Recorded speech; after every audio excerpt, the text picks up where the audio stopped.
Welcome to the Art of Succession podcast with Barrett Young. Join us as we explore the strategies, stories, and insights that shape the journey of leadership transitions and business success. No matter where you find yourself along the journey, this is the podcast where you'll find the tools to make it happen. You know, when you are on your own, I think there's a little bit of insecurity to where's your next, paycheck coming from, right? So I think in all honesty, I'm definitely also was in that same boat, because you're like wondering, if I let these people go, will I still be able to make my target income, and will I be still getting clients? You have to take a stand in your mind, like how serious you are about this niche. What is it that compels an employee to start to consider to become a business owner? And how do you identify your unique gifts and abilities and avoid chasing every opportunity that comes your way? How do you identify signals, both internally and externally, that your decisions to specialize are making traction? My name is Barrett Young, and this is the Art of Succession podcast. My guest today is Manasa Nadig, cross-border tax expert and owner of MN Tax and Business Services. Manasa bought a generalist tax practice and subsequently has sold off part of it as she's made decisions in niching into a specific service. Manasa, welcome to the Art of Succession. Hi, Barrett. Nice to be here. Yeah, it's a pleasure to have you on. So we work together on a common client. And as I was, as you saw, I guess you saw a podcast episode and you're like, that actually applies to me. And so you reached out, and I'm very grateful. I'm looking forward to digging into the story here. Yes. So what interested you, first off, in coming on to the Art of Succession and sharing your story? Like, what's that driver for you? I see a lot of different people sharing stories about how they bought their practice or firm and all of that. And to me, that really excites me, just the entrepreneur spirit of things. So I wanted to add my own story to your podcast as well. And I've been listening to your podcast, and there are some really cool stories there. So I wanted mine to be on the list as well. Well, thank you very much. Yeah. I appreciate that. So let's get a little bit of context. Just tell me a quick summary of your career up to the point of knowing that you wanted to go out on your own. So my original studies were in accounting and auditing, and that was when I lived in India. I grew up there, actually, and I went to college, got an accounting degree, and it was almost kind of natural to transition into the Indian equivalent of the CPA license, which is the Chartered Accountancy, and I was studying for that. And, once all of that was done, I got married, and I came over to the US almost immediately. And when we were here, I was like, okay, what do I do next? So we had to sort of wait for all of the visas, things and everything to settle. And in the meantime, I had 2 kids, and then I wanted to really be there for them. So once that settled, my daughter was about 2 years old. And then I discovered one of the big box firms. And until then, actually, I was doing a lot of taxes. I was doing my own, and I was doing my friends' taxes, because we were all on different visas at that time. And so I was doing my own taxes, and somebody would come and say, "Hey, who are you using?" I'm doing it on my own, and then they would say, "Can you help out with mine?" So that was kind of something that I said, hey, this looks like something that I would like to do. Nerdy enough, though that is. But once everything settled, like I said, I was saying, what do? I know this. I want to do this. So I went and got a training in one of those big box firms. I worked there for a little bit. I transitioned to a corporate job for a couple of years. I worked with one of the tax software companies, actually. And they were based out of Michigan back then. I did that. But we had some family issues, so I had to cut back again from the corporate job.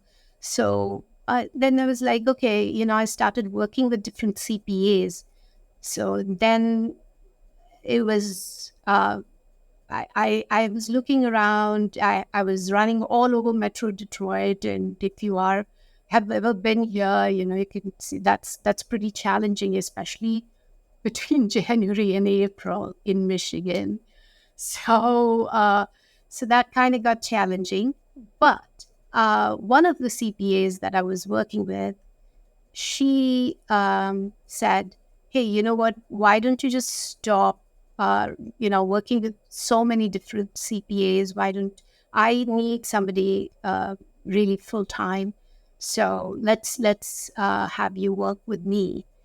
So that's what happened. And I was working with her. Her name was Kay Harris, and she mentored me at that time. And I started when during this time when I was working with different CPAs, though, there was this thing, that you're looking at how they're doing business and what it is that if it was me in that place, what would I do differently? All of those thoughts Better. kind of, yeah.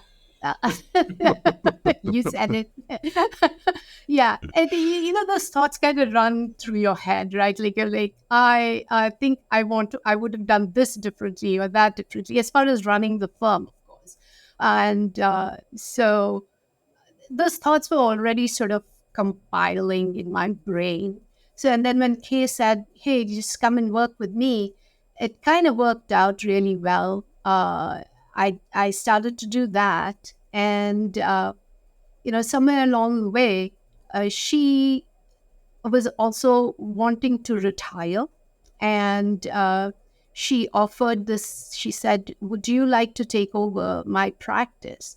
And until then, all of these thoughts that were there in my head, sort of, you kind of, it comes to a point where you have to decide, right? Like, oh, is this really, now that becomes real, is this really what I want to do versus just continue to keep working for someone. So I said, okay, let's see how this goes. And by then I had worked very closely with her for almost 4 or 5 years. So I felt more confident about being able to go be on my own with a practice. So that's the Okay. story. Yeah. Gotcha. So you got into cross-border tax just by default or by necessity when you first moved here and trying to figure out your citizenship and U.S. income tax and all that. Yeah. And so working with Kay, then I assume the same, is she just had a traditional practice and needed you to be a second person or another staff person within that practice. So at the time there wasn't really anything in the back of your head that was like, I could specialize in this thing that I have this experience in? No, that's funny that you asked this question. Actually, he wanted to niche in cross-border as well. And she was also trying to find a way to be able to get more clients who have that need, the foreign tax reporting. Okay. So this was right just before the FATCA was passed. That was, I think, 2010, 2011. But just before that, Kay and I were trying to see, where is it that you can advertise or market that you're in this niche. And she did have some clients who had a need for cross-border compliance.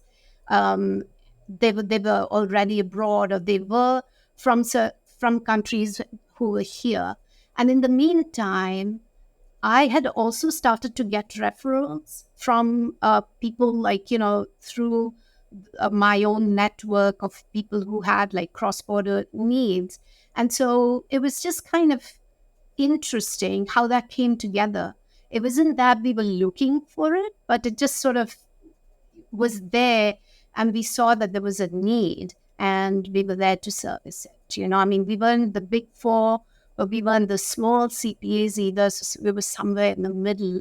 So that was when that niche kind of started to form a little seed in my head.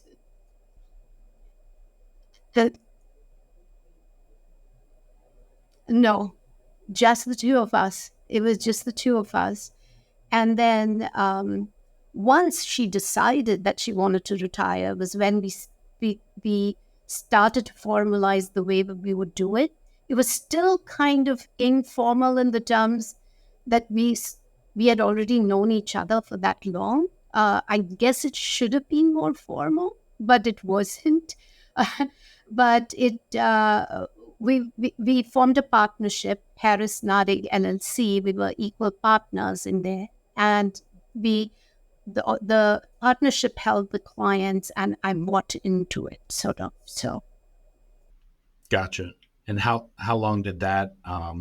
That was the plan of you buying into the partnership and then her exiting the partnership. Then yes, when that started to take shape. Yes. So we formed our partnership in 2016, and by the time she had retired in 2021, we had transitioned over about 60% of the clients.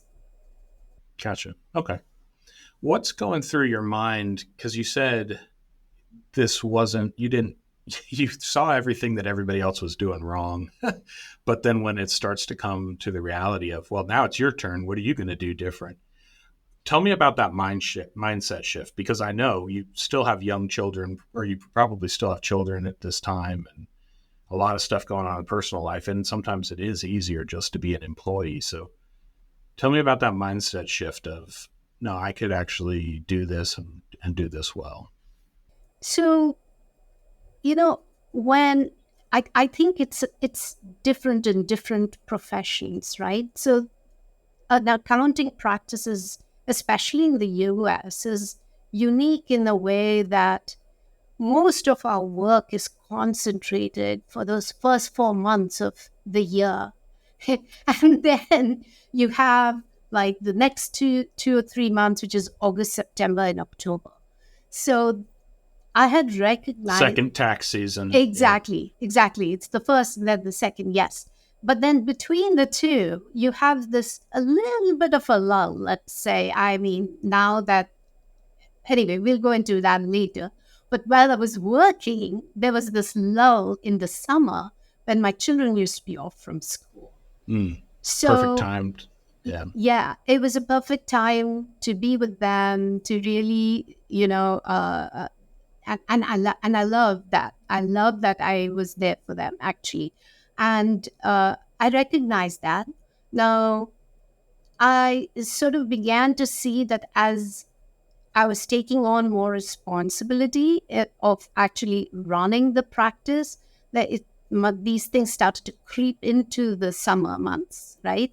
Because you have to make all these decisions about things. So it wasn't the creep, so to say, but it was more of the control, is what I felt. Like, my mind shift was, as an employee, you don't have as much control over your life as you do when you're running your own business.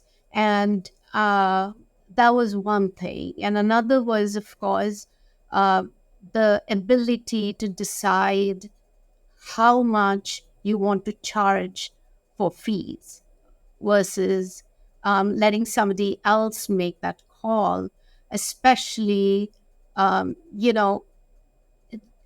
maybe this is a generational thing, and maybe it's not, or maybe it's a Midwestern kind of, or maybe it's both combined. I don't know.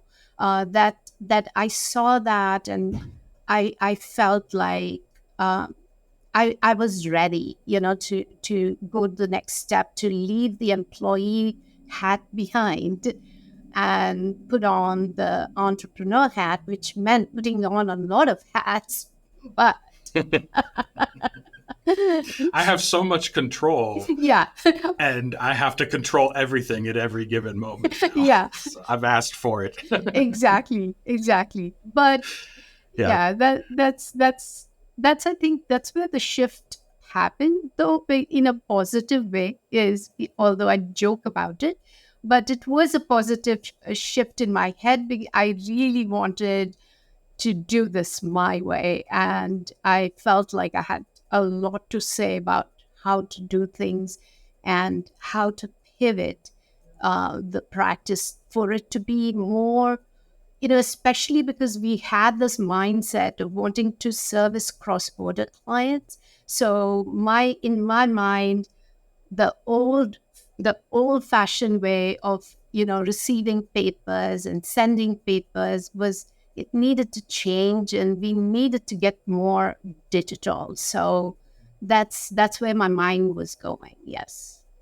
Was what kind of reinforcement did you receive from Kay as you were starting to explore this wanting to change? Because sometimes we can have bosses that suppress it and want to hold off until it's right in their time, and other times we can have bosses that are saying, "No, you should try this, you should explore this, you should try it, and if it fails, it's recoverable." Did you Absolutely. get any kind of that experience? Not at all. Kate was always very supportive. Yeah, she was an amazing mentor. And in fact, for some, we were always virtual as far as how we were using the software. We were on the on the cloud service at that by the time. What was funny was that part was virtual, but everything else wasn't. So we had to kind of, streamline the two. But she was very supportive. She was always like, "Okay, do the thing, let's see how it turns out." What kind of reinforcement did you guys see in this cross border? Like, this is something that could actually support an entire practice before you bought in and started changing things. What kind of reinforcement or signals were you looking for, and what would you get in that direction? Um, the reinforcement sort of was that, yes, when we got one client and we started to help them out, then they would refer someone else. Say, for example, the first couple of clients that we had, there was one person who had moved from the US to Israel, and they were now living there. And, then once they got comfortable working with us, then they would refer their clients. I mean, they're not their clients, I'm sorry, their friends and or family. Yeah. So that there was that circle, and then there were the expatriates from other countries who were here. Like we had this client who was from the UK. He had rental properties in the UK, and then once we started to help him out, he brought along other friends of his who were also from the UK. So we were like slowly building this list of people who needed cross-border compliance.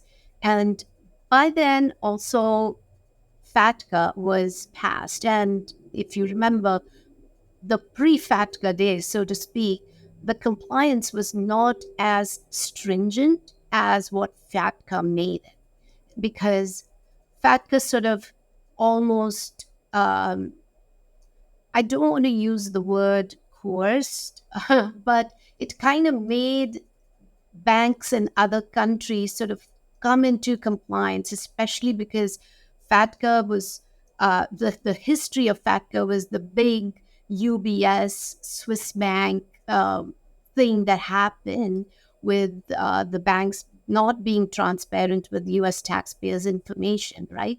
So then FATCA made it more stringent for other banks in other countries to report US taxpayers' information back to the US. So because then these two things started to get tied in together, that's when people realized that, oh, it's not like the information outside the US is siloed.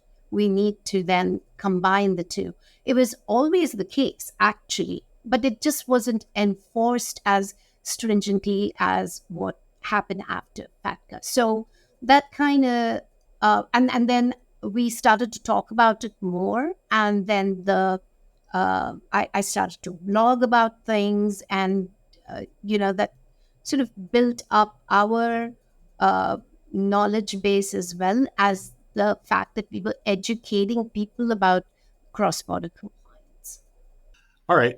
So you two have formed a partnership now from about 2016 to 21. Was there any kind of gradual transfer of ownership in that process? Or like, was it a definite point of, no, I plan on retiring maybe 2021 or some point in the future? And so you're 50-50 until then as you're buying in. Yeah, so Kate didn't, at the time that we started the partnership, she did not have an end date, so to speak, in mind. Uh, the her well, I totally understand where she was coming from. Was she didn't want to not have anything to do, from between January and April. So her plan was to kind of slowly transition out, and then maybe just keep continuing to work with me. Like, we would just switch roles to where I was running the practice and she was just working tax season and nothing else. But certain life events for her, also kind of transpired, which made her just want to stop working in 2021. So that was kind of a almost a sudden decision for her to say, okay, you know what, I can't do this anymore. And she had to quit. So it was a little rough at that time because we weren't envisioning that that's how we would do it. But, we made it happen. Now, I know you did say that a lot of it was assumed or a lot of like handshake deals, not a lot written down. Yeah. Go into as much detail on that as you want, or just from your experience, what do you recommend to somebody that finds themselves in this kind of situation? Because this is not a family partnership. Yeah. And that definitely happens all the time with, parents and children. But it can happen in close business associates, especially if there's a mentor-mentee relationship there. Exactly.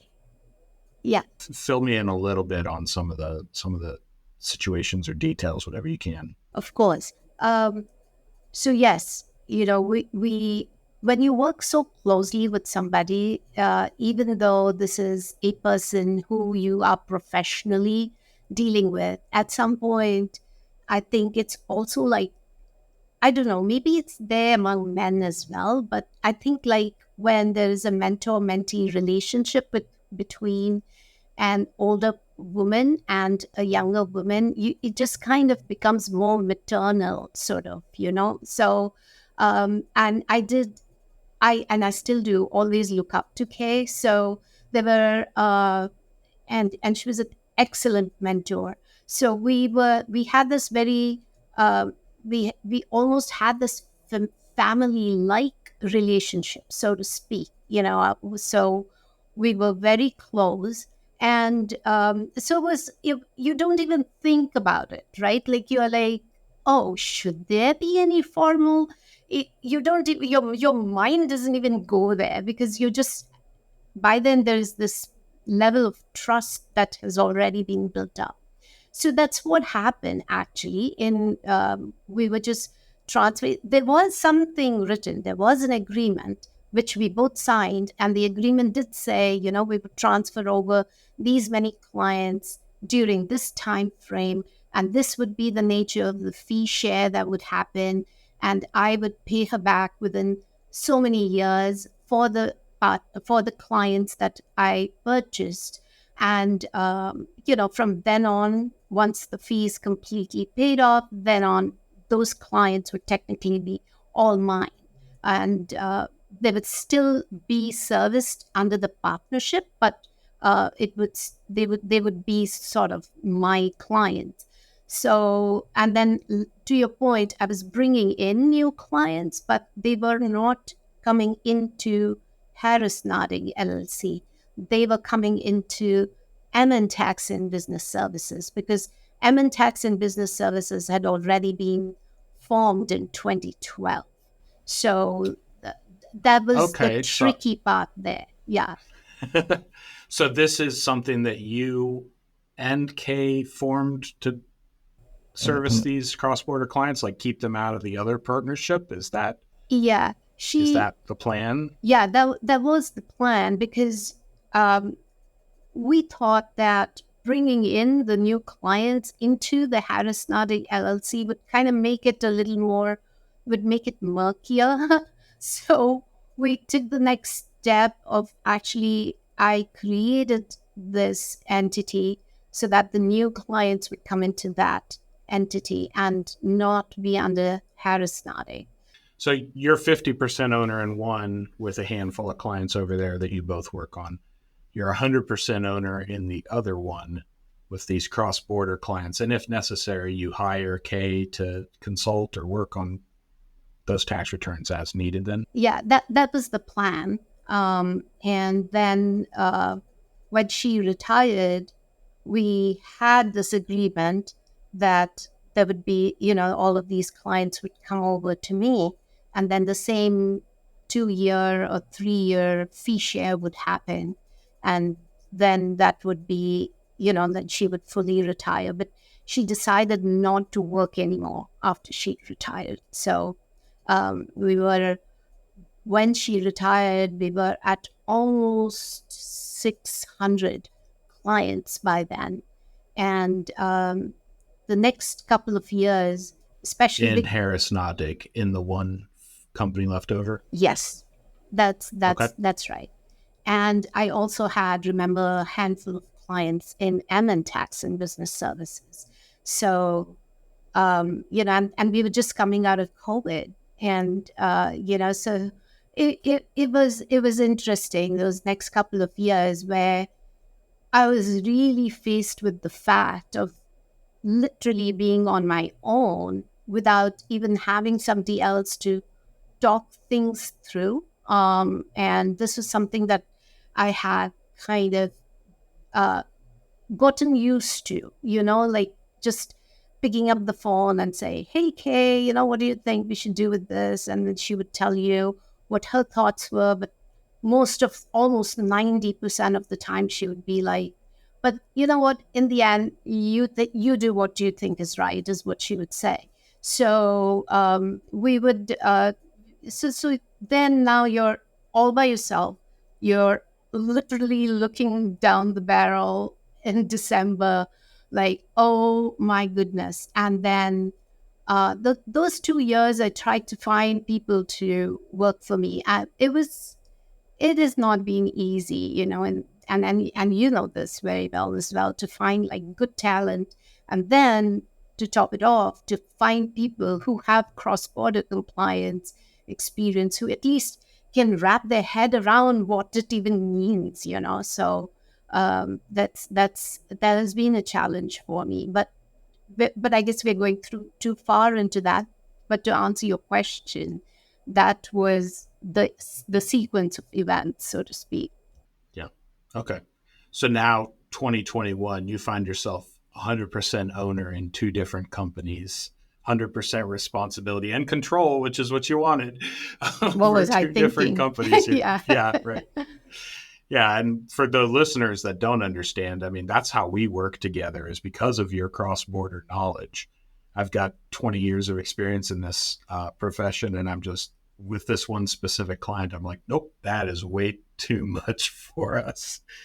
And so finding that in a professional, I think prior to us working together, I might do like, I don't know, a half a dozen foreign clients over the course of 20 years. It's very limited, unless you specialize in something like that, or if you have a big community that just gathers around your area or something. So yeah, definitely harder to hire when you niche. That's an important thing to keep in mind, is because you're not just looking for somebody out of college necessarily, or even somebody with 10 years experience in a big firm that Right. knows what tax season's like. It's like, well, that's great.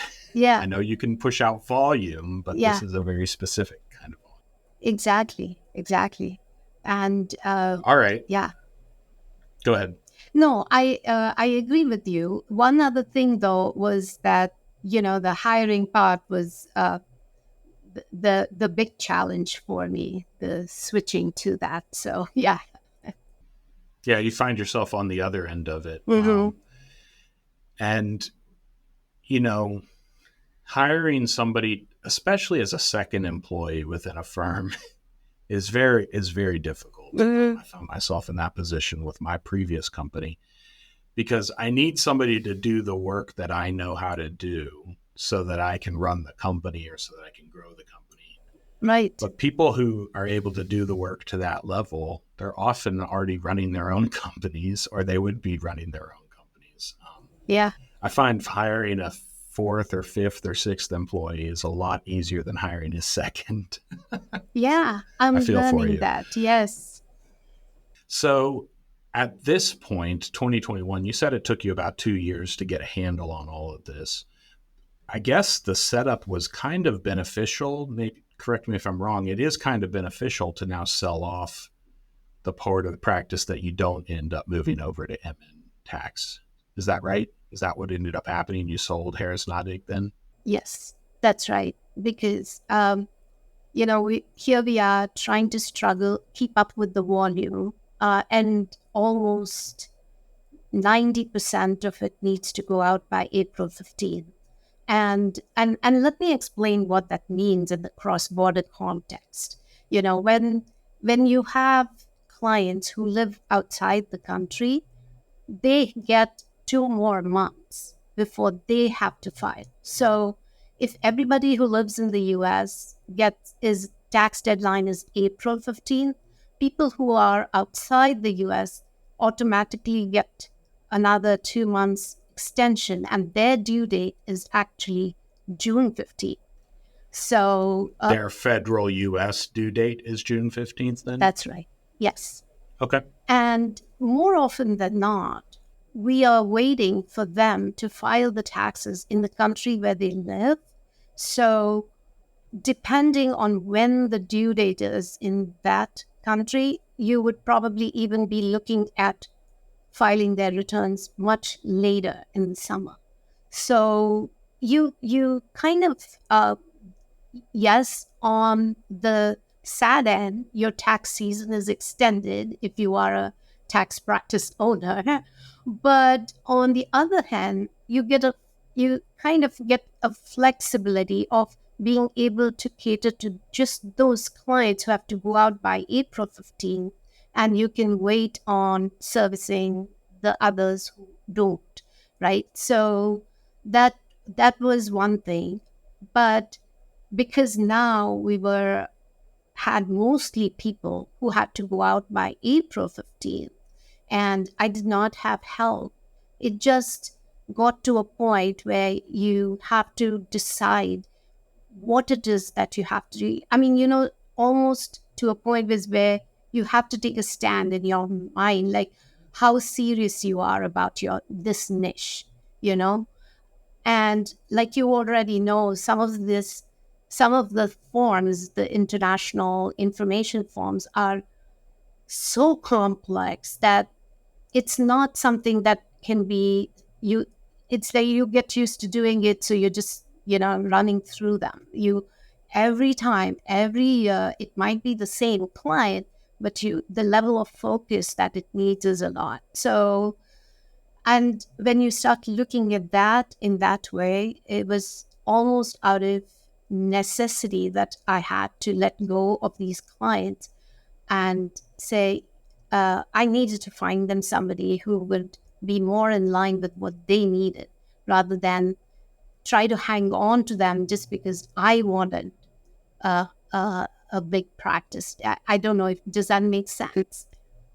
Yeah, it does. I think that's the challenge that faces every professional, but especially ours we're familiar with. It's like, yes, niching is great. Niching sounds great and it works for marketing and stuff. But is it enough to pay the bills? And how many of these traditional non-niche clients do I end up holding on to? Whether, I might have a great relationship with them or enjoy the work or enjoy the break sometimes from the very specialized stuff too. But eventually, if you're actually going to be niched in a direction, you do have to decide, I'm not bringing on clients that are in that direction. And then from there, it's a step of I'm letting go clients that are in that direction. And then eventually, ideally, you get to the point where it's like I'm letting go of all clients that are not over there anymore. and a lot of firms get stuck somewhere in there. Right. So you end up having firms that specialize in 15 different services because each partner has their one thing they like to do. So. Right. Yeah. Okay, so you've 2 years in after Kay retires, you've already moved most of your clients, or you've decided which ones are going to be moving, or was there a lot of the goal was all these clients are going to move over to yours? Had you decided at this point, I don't want to move these clients unless they fit this very specific criteria? That kind of epiphany came to me much later. It was, I guess, as an entrepreneur, no, whether it's a tax practice or anything else, when you are on your own, I think there's this little bit of insecurity to where's your next, paycheck coming from, right? So I think, in all honesty, I'm definitely also was in that same boat, because you're like wondering, if I let these people go, will I still be able to make my target income, and will I be still getting clients? So it wasn't a clean cut, In fact, it was more of a transitional thing where we went from trying to select people who would be better serviced by someone else. And that was something that I'm still working on, actually. I won't say it's all done and dusted at this point. Really, I still have clients from the purchase that I love working with them. I enjoy their company. I love talking to them, even if some of them I just talk to them once in a year. But that's a mindset that it took me some time to even get to that, where I could say, I can't do this. I can't find help. So I don't have a choice but to let go. There was a lot of insecurity involved, to be honest. Yes. I hope that you've enjoyed part 1 of my discussion with Manasa Nadig. You can watch part 2 of our discussion linked right here. We have new episodes twice a month, interviewing business owners with their own succession stories. If you'd like to be a guest on The Art of Succession, our link is down in the description below. If you've enjoyed this episode, please share it with others, and I want to thank you for watching The Art of Succession.